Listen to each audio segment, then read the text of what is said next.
From the Communication Arts Center in Stevens Point, Wisconsin, this is UWSP News Team. Good morning, Stevens Point. I'm Noah Sauter. And I'm Ben Zatuni with the UWSP News Team. On today's show, we will discuss the intramurals program here on campus, the lizards in the TNR, and a ding-dong ditching moose caught on camera. But first, we take a look at news here on campus at the DUC. The center cases in front of the DUC layered room have housed student art for a long time. Recently, there was a dispute over the GSA art exhibit that was displayed. Erica Baker and Brianna Schmidt have more. Last month, the DUC layered cases displayed art from the Gender and Sexuality Alliance. However, what ended up in the cases wasn't the original display. So the Center Case for Art here in the Dreyfus University Center is an opportunity for UW Stevens Point students to show off their artwork and display it in a space that's not normally available on campus. Last month's display was a showing of artwork and other materials like pride flags and posters from GSA. The display was put up on a Monday night in the beginning of November. Each display usually takes me a couple months. Some are shorter and some are longer depending on how involved the artist is. But I was working on this display from about last May. The following Tuesday, the display was taken down due to the fact that it contained more promotional material than artwork. So the requirements are that it needs to be artwork and it should be made by UWSP students. And unfortunately, the original display that was put in there did not have either one of those things. So after a meeting with the representatives from the Gender Sexuality Resource Center and Vice Chancellor Al Thompson, they were able to find some artwork that was developed by students and put the remainder of their display up there. But the majority of the display was art.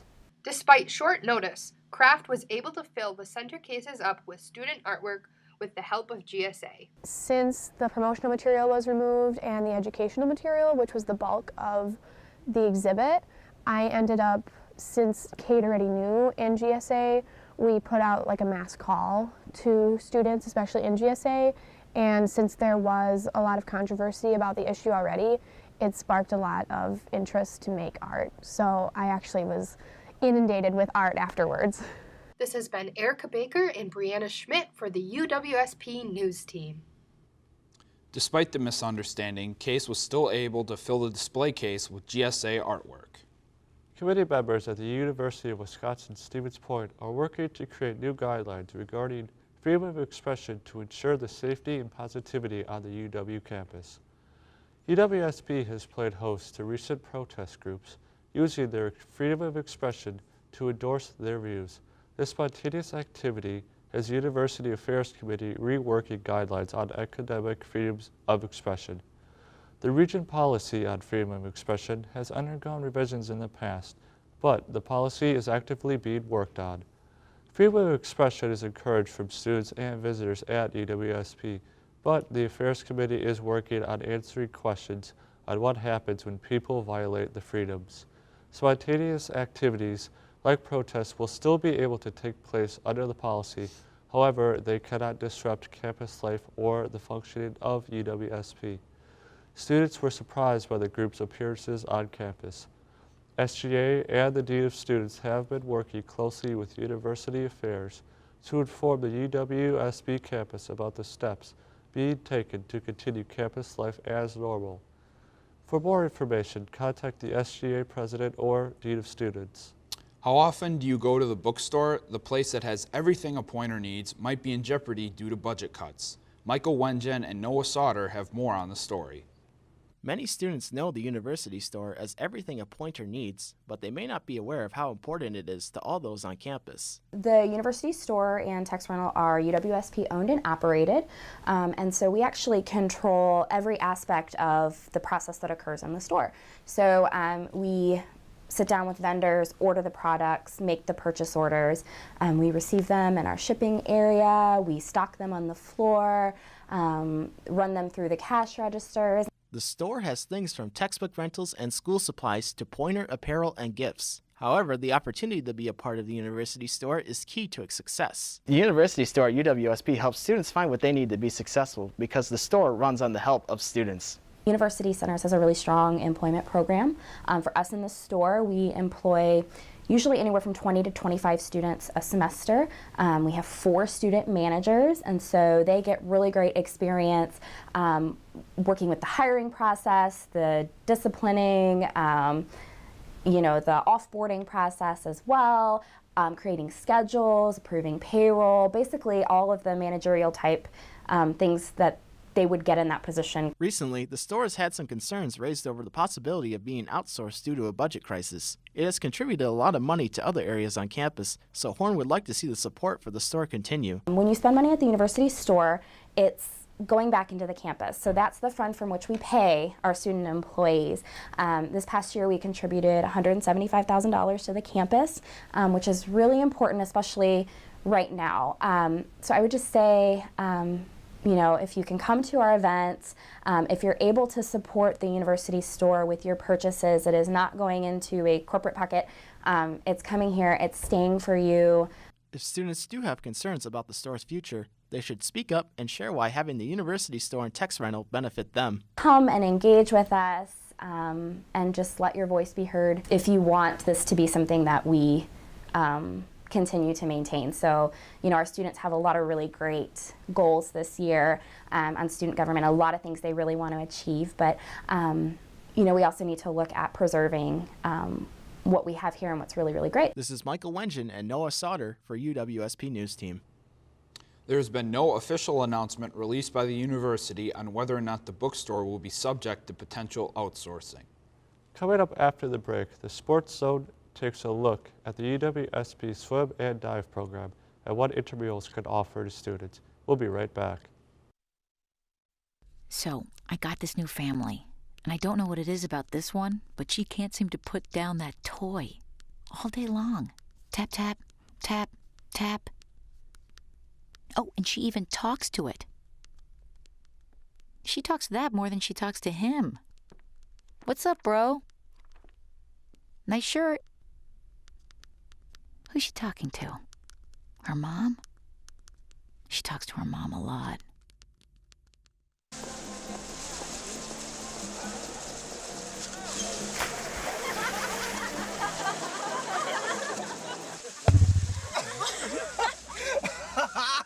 Bring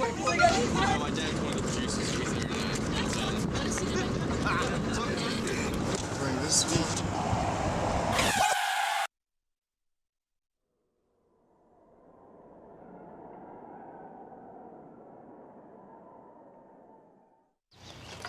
You know what, guys? There's a lot of tree branches and dry brush over here. We should probably move the bonfire over there.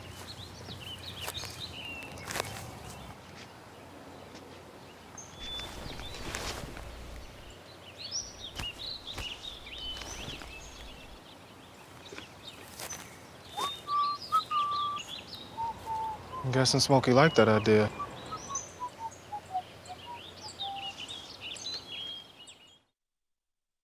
I grew up in the housing projects of Cleveland.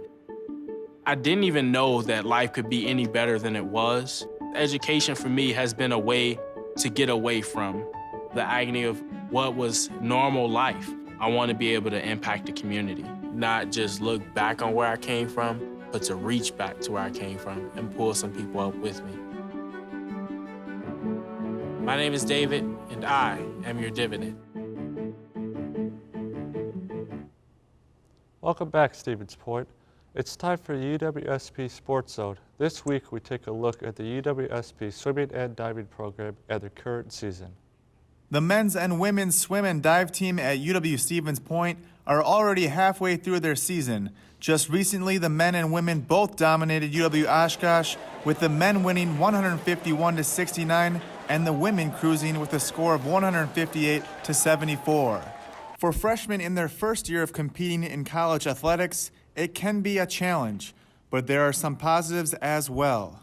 I think it's just a lot more intense, but I think in a better way, especially just with all the training that we do. I've never had 2 doubles a week before where we have practice in the morning and in the night, and it's just a lot more of a time commitment, but it's a lot easier in college because we live here, so you can just walk to the pool for practice. And I think just getting used to the whole school and swimming and traveling for meets, has been probably the hardest part, but it's been really good. For the men's swimming and diving team, this year is all about winning that coveted 20th consecutive conference title. That streak, which dates back to the year 2000, would be a Wyatt Conference record. But don't go asking Coach Al Bulk any questions about it. Can I just say I very much dislike that question? I seriously hate answering questions about the streak. I always try to tell the kids that if you do things right each day, the day becomes a week. And if you did things right that week and you put 4 of those together, you had a good month. You put 3 of those together, you got the first half of your season. It all boils down to every set of every day, getting the job done one day at a time. And I think the biggest factor is that the team's very consistent at doing that. So with Coach Bulk focusing more on the day-to-day improvements rather than the big picture, you can bet that his swimmers and divers also take the same approach. It's no different than in the past few years. Ever since I've been here, there's been a streak, and there's always been the pressure to keep the streak alive. I don't think anyone wants to be on the team that loses such a long streak. I think number 20 is cool because no one has ever hit number 20 in the WIAC. There have been teams to go 19 straight, but no one's ever done 20, so that'd be a record. This is the Sports Zone for the UWSP News Team. We wish them the best of luck finishing out this season. When the word intramurals comes to mind, most people think of traditional sports like soccer and volleyball. This year, the University of Stevens Point has introduced a multitude of new intramural programs which students can participate in. With many students unaware of the new additions and changes to the programs, we reached out to students involved with intramurals to learn more.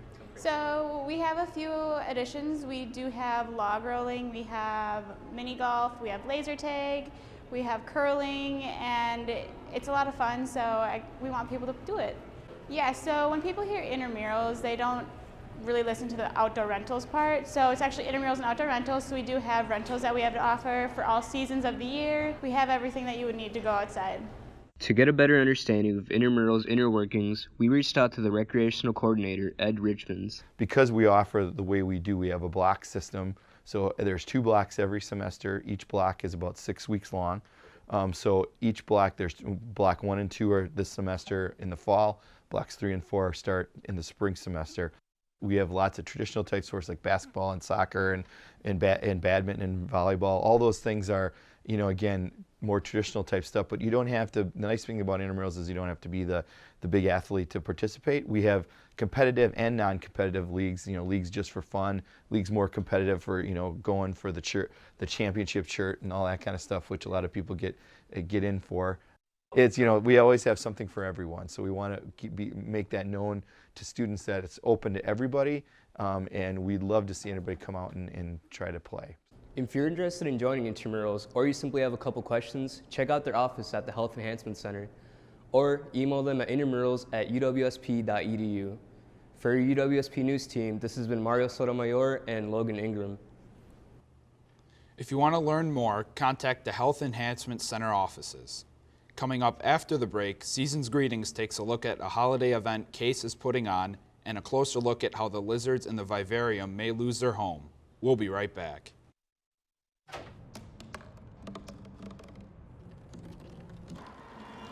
Everybody has a dream.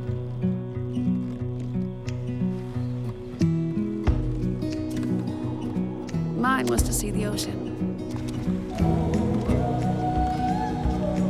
And with a little help, I made it.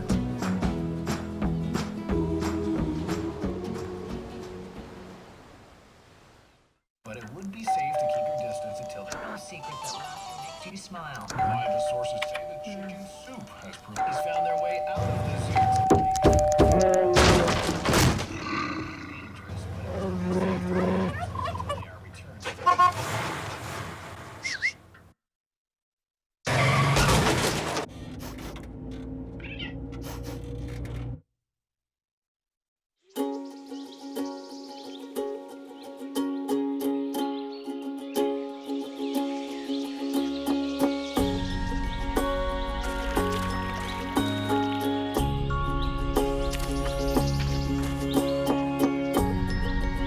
Getting closer to nature can get you closer to your family.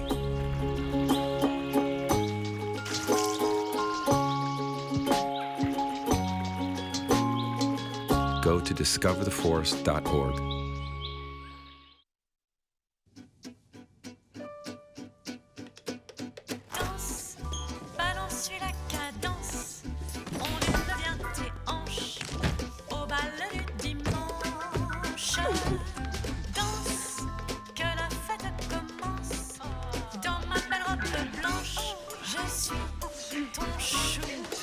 You didn't give up on sex. Don't give up on birth control either. There are more methods than you think. Find yours at bedsider.org.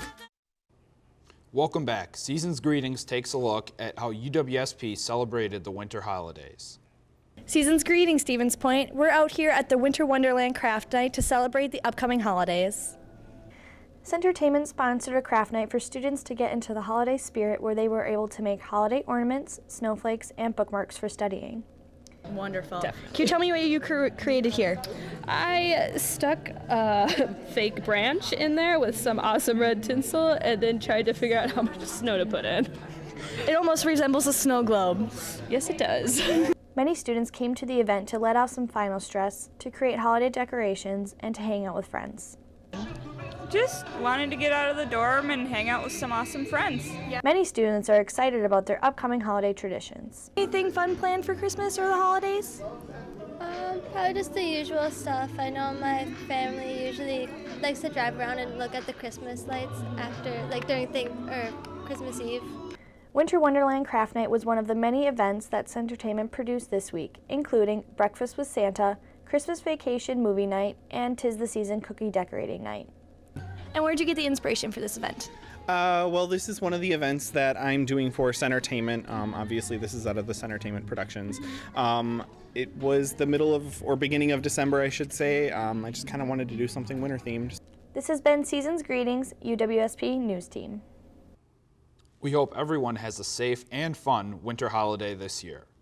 Would UWSP be the same without its iconic vivarium and the Trader Natural Resources building? We could see that happening in the near future. With budget cuts hitting the University of Stevens Point hard, a ton of organizations are being hurt too. The Herpetology Society funds are shrinking to the point where they cannot support the vivarium in the TNR. Each organization within the university gets distributed these fees. They come from each and every student currently attending tuition. However, with the decrease of students attending UWSP, the decrease of funds for each organization follows up. These budget cuts are affecting everyone, even the poor lizards and the students who take care of them.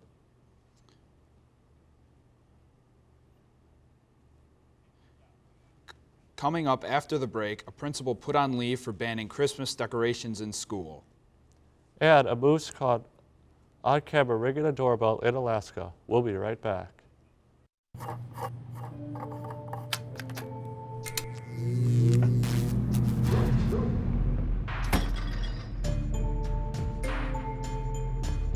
Traditional light bulbs actually generate 9 times more heat than light.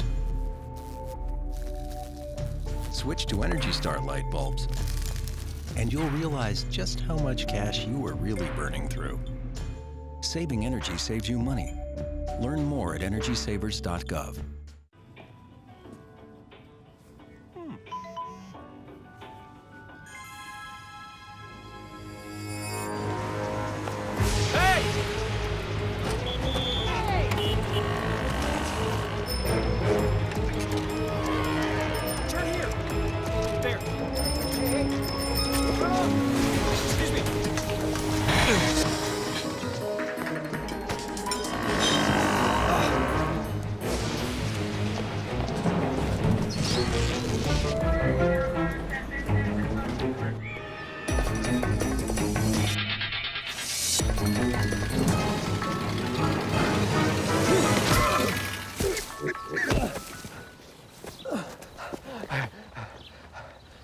So, same time next week? Well, of course. Put away a few bucks, feel like $1 million. For free tips to help you save, go to Feed the Pig. Every day across America, excess food is gathered by a network of good people at local food banks, giving hope to millions of children who struggle with hunger. They've earned their wings and you can too. Together, we can solve child hunger.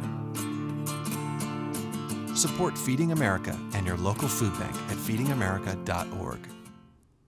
Welcome back. Now we take a look at some headlines from around the nation.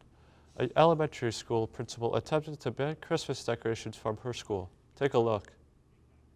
Frankly, it was the most outrageous memo we've ever seen on Christmas. In a 2-page memo sent to teachers and staff at Manchester Elementary, Principal Jennifer Sinclair laid out her list, highlighting, quote, not acceptable practices during the holiday season. That list banning Christmas in the classroom, including candy canes because they symbolize a J for Jesus. No Santas or Christmas trees allowed either. On the acceptable items list, snowmen, penguins, and holidays around the world.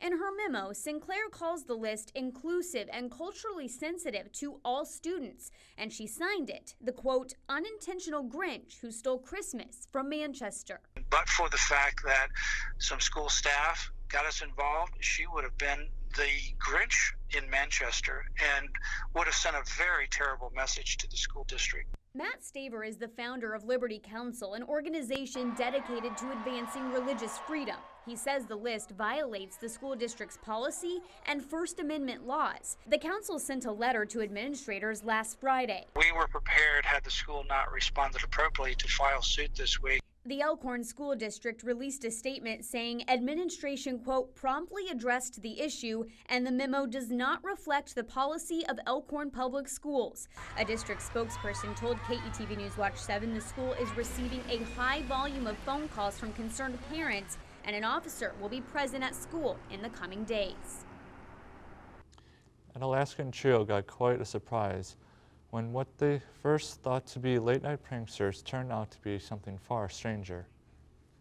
Now, these security cameras catch all sorts of things here in Alaska, but for one Alaska couple, they had one doorbell ring on this camera here that they weren't expecting. Early this morning at 1:30 a.m., Allie, Kyle, and their roommate woke up to their doorbell ringing. So I had just actually finished 2 final projects last night. I was coming to bed. I'm out to relax. I'm at the end of the night, and ding dong. So we're all in alert mode. Like, what's going on? You know, we woke up. I was in bed when the earthquake happened. So you know, I ran out of bed and. You know, we're all getting kind of our way back into life right now, like after still hearing all these aftershocks. So at that point in night, it was like, what now? They checked outside to see no one was there. We were thinking maybe kids coming through, playing ding dong ditch. Maybe one of our neighbors came by. We had no idea. So they checked their security system and were surprised with what they saw. So we came over to this hub. And when we pulled up the video, we had this nice moose behind waiting for us right here. And he decided to back right up into it and that's how we got our doorbell. Right when we saw the moose back into the camera, we all just started laughing. So it was like, great. Oh my gosh, he did in fact ring it himself. Even Allie's nephew Logan was shocked by this video. How? Why would a moose go into a garage? And like, it must be a pretty big moose to get stuck. Oh yeah, it's hilarious. Well, it's been great. Told my entire group at work, told them everything, and they're all laughing, having a good time. The trio is just happy the security camera caught something positive this time. It makes you feel safe, and that it could catch moments like that where it's not just security, it's also a little bit of comic relief is like really nice. Wise words from an 8-year-old. In Alaska, you don't give the moose a muffin. While this moose didn't get a muffin this morning, he gave a great story for the trio to tell. Cassie Sherm, KTVA 11 News. I'm sure it'll be a story that we'll be telling around the dinner table for years to come. Coming up next, the UWSP soil judging team takes home a title and a look at the mental health services offered on campus. We'll be right back. A boy born in Joplin, Missouri was fascinated by anything with wheels and a motor. The odds of him going on to fascinate millions with his talent? 1 in 260,000. The odds of this born racer having 157 career top 10 finishes in NASCAR? 1 in 125 billion.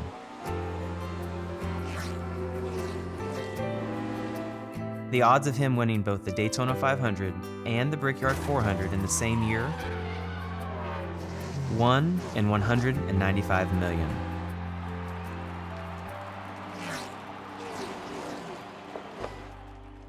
The odds of a child being diagnosed with autism, 1 in 88. I'm NASCAR driver Jamie McMurray, and my niece has autism. Learn more at autismspeaks.org/signs.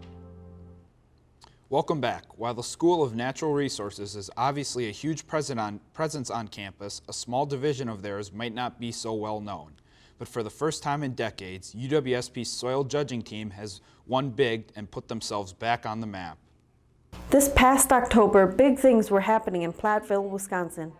16 students from the UWSP soil judging team traveled to compete in the regional soil judging event hosted by UW Platteville and ended up winning big. The team must work on breaking up soils in large pits and work to describe their makeup. The 4 to 5 day event consists of working an hour in each pit, with team members covering 5 to 6 pits per day. If you were to dig a pit in the ground, you would notice right away that soil isn't just like a homogeneous material all the way down. There are different horizons that form over time. There are areas of organic matter accumulation, clay depletion, iron oxide depletions, and then there are places where the clay and the iron oxides and all different types of stuff accumulate. Once identified and the makeup described, the team then must work to identify what type of soil it is. So if I was going to describe a tree, I would describe, its leaf shape, I would describe what the bark looks like, I would describe how tall it is. We do the same thing with soils. So we break them up into the individual parts, we call those horizons. And in each one of those horizons, we describe things like the composition of the sand, silt, and clay, and the structural aggregates, and the color. And that's all what we call the soil morphology. After determining the type of soil, the team must then decide what structures can be built and maintained on it. Those descriptions, along with a site description, to make land use interpretations. So whether or not this area would be suitable for building a road or for building a septic tank or a house with a basement, so that type of stuff. So it's very practical skills that our students gain. UWSP's team hasn't won first place at the regional level since 1987. You can bet that they're proud of this monumental accomplishment. And our professor, he just started doing this, so getting number 1 and showing that he's teaching us and that we're learning things and it's actually working. We're actually learning things. It's really, this makes you feel really good, you're actually accomplishing something. It's called a competition, but it's really mostly about learning in the field. So it's a really good opportunity for the students to go out and see different soils and spend a week in the field learning about soils. For UWSP News Team, this is Jasmine and Cannon. The team will be making their way out to sunny California this spring to compete at the national level event against 20 other schools. Mental health awareness for students is an issue that some resources on campus can help with. College can be hard on any student's mental state, and the UWSP Counseling Center located on the 3rd floor of Dalzell Hall is here to help. While the center is currently dealing with a long wait list, every therapist is working tirelessly to get students the sessions they need.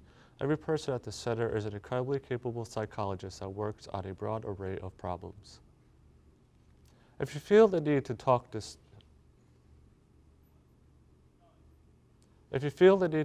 someone, make sure to take advantage of all the benefits the Counseling Center has to offer. That's all we have for you on today's broadcast. I'm Ben Zatuni. And I'm Noah Sauter for the UWSP News Team. Have a great morning.